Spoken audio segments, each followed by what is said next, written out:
RPGAD 2021 avec le jour 2. Le mot est map. Et je l'ai formulé ainsi.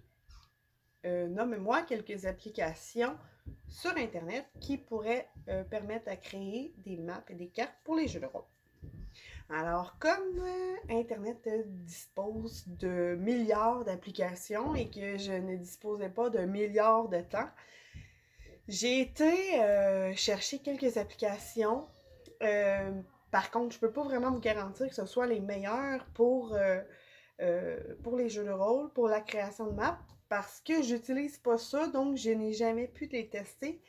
Et j'avais pas le temps de regarder des centaines d'applications.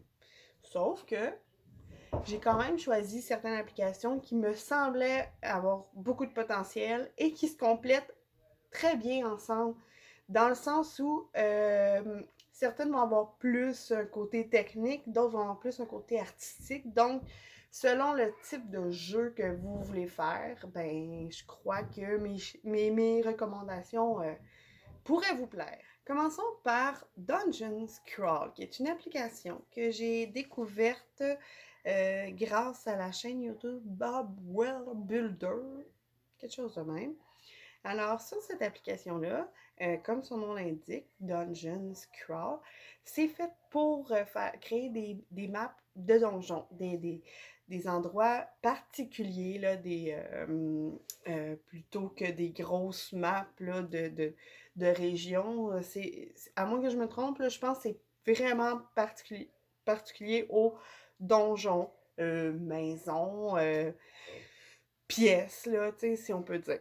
Ce que je trouvais intéressant, c'est qu'il y avait, ça avait l'air quand même simple à utiliser. Du côté gauche, on va retrouver des icônes simples qui nous montrent des outils là, pour travailler, pour faire que ce soit des pièces là, carrées, des couloirs, des pièces aussi qui peuvent être faites un peu plus à la main, là, pour faire comme si on creusait à travers une grotte, par exemple, là, moins entre quatre murs droits. Il y a beaucoup de possibilités d'aller rentrer des informations, style, je veux avoir euh, une pièce temps par temps, à côté, un espace de temps par temps. Donc, ça, c'était vraiment pertinent pour les gens qui ont des stratégies à travers les jeux de rôle, puis qui ont des combats, puis des portes à défoncer, là. C'est une application idéale. Aussi, on peut changer les couleurs.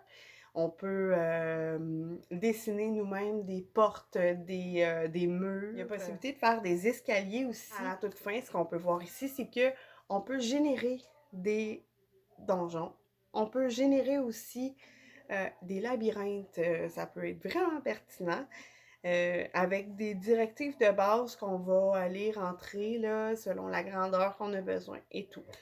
Donc, c'est une belle application que je trouvais là, qui avait de l'air facile à utiliser et vraiment idéale pour les jeux où il y a des stratégies puis des missions porte, monstre, dragon. Pour la deuxième application, je pense que c'est celle que je préférerais utiliser parce que elle est vraiment colorée. Est vraiment dans les simulations d'environnement et il y a beaucoup de choix.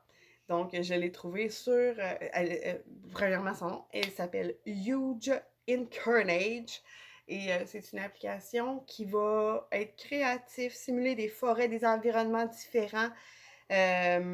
Contrairement à Dungeons Crawl, on peut faire des donjons, mais aussi des régions, des pays, de l'intérieur, de l'extérieur. On peut faire beaucoup de choses. Mais là, encore là, ce qui est différent à la première application, c'est qu'il y a il y a un catalogue complet d'outils, des plantes, des armes, des portes, des matériaux de construction pour vraiment faire des détails, là, puis y mettre un peu de votre histoire, là. Ça va être très personnalisé comme application pour faire des cartes. Moi, celle-là, j'en ferai imprimer des cartes. Je trouve que c'est pertinent puis que c'est vraiment personnalisé. Tandis que Dungeon Scroll, ça serait plus comme on a des super cartes qu'on peut réutiliser dans plusieurs jeux. Mais Huge and Carnage, là, je trouvais que c'était vraiment inspirant. C'est bourré de couleurs, c'est bourré de filtres pour que qu'on sente les années dans lesquelles on joue. Ça peut être autant dans le médiéval, dans la nature, dans l'industriel, le post-apocalyptique, l'horreur. On y trouve vraiment de tout dans cette application-là. Le catalogue de matériel, il a de l'air vraiment génial. Puis, ça, c'est en 30 secondes, dans le fond. Là, j'ai été voir des reviews, puis en 30 secondes de lecture vidéo, là, je trouvais ça vraiment inspirant. Mon graphique a fait, avec Photoshop, une belle map. Donc, étape par étape, là, je vais vous expliquer ce qu'il a fait. Je suis certaine qu'avec Photoshop, là, il y a mille et une façons de travailler. Mais l'exemple que je vous donne, là, je le trouvais très pertinent pour faire les world maps. Là. En gros, il a pris la fonction nuage. Il a été trouver les nuages qui l'inspiraient le plus. Là. Il a saturé de noir. Mais en fait, il a changé les couleurs pour avoir le contraste, comme vous pouvez voir. Il a saturé de noir le contour. Puis ensuite, saturé de blanc là, à l'intérieur pour essayer de créer des zones eau et des zones terre là, un peu plus distinctes. Ensuite, il a pu changer les couleurs. Donc, ce qu'on trouve par définition dans une map, on va trouver des zones vertes pour faire la terre, des zones bleues pour faire les océans.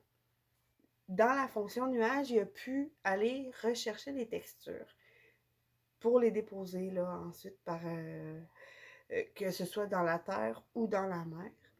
Après les textures, on peut ajouter des dégradés comme pour faire des zones nordiques, donc un peu plus de blanc en hauteur, des zones désertiques.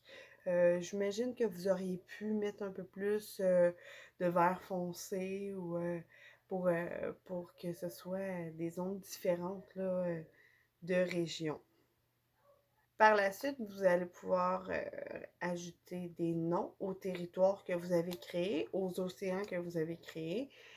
Et voilà, simplement, vous avez créé une map là, qui paraît naturelle grâce au nuage que vous avez généré avec Photoshop. Comme dernière application pour le montage vidéo, parce qu'il est quand même rendu 10 heures, je vais vous parler de Xmap Maker qui se retrouve sur Steam. Ça, c'est Sébastien qui me l'a référé. Il l'utilise. Il trouve que c'est une belle application qui est vraiment, vraiment facile, d'une facilité déconcertante. Seulement, la facilité apporte une simplicité, là, elle est assez... elle a peu de choix. Par contre, là, c'est facile de l'utiliser dans le sens que ça a pris moins de 30 minutes, là, créer une map pour les enfants. Donc, elle est super intéressante. Le défaut, c'est qu'on ne peut pas créer de route à travers cette application-là, mais c'est pas grave, on peut les faire à la main par la suite, à moins qu'il y ait eu des extensions. Là. Donc, dans les mots, c'est pas mal ça que Sébastien me dit de dire pour cette application-là. Pour conclure ma vidéo, je veux dire que ça m'a vraiment inspiré de regarder ces applications-là. Je suis pas certaine de vouloir travailler par Internet. En fait, oui, peut-être que j'irais chercher une ou deux applications pour avoir du matériel, mais moi, c'est sûr que je vais mettre ça dans un cartable, là. Je vais les imprimer. J'aime ça avoir du papier, là, que ce soit pour jouer à des jeux ou lire un livre, là. Moi, Internet, là, j'ai un peu de misère avec ça, les logiciels et tout, mais c'est vraiment pertinent d'avoir ce matériel-là que je viens de vous montrer. Euh, Là, si je veux faire suite à mon RPGAD 1, pour ma quête de Fable Haven, là, je pense que je vais aller puiser là-dedans. Puis si ça se trouve, je vais peut-être vous montrer ça un peu plus tard. Ben, merci de m'avoir écouté. On se retrouve demain. Bye, je vous aime. en général, Merci, Caillouche. Bye!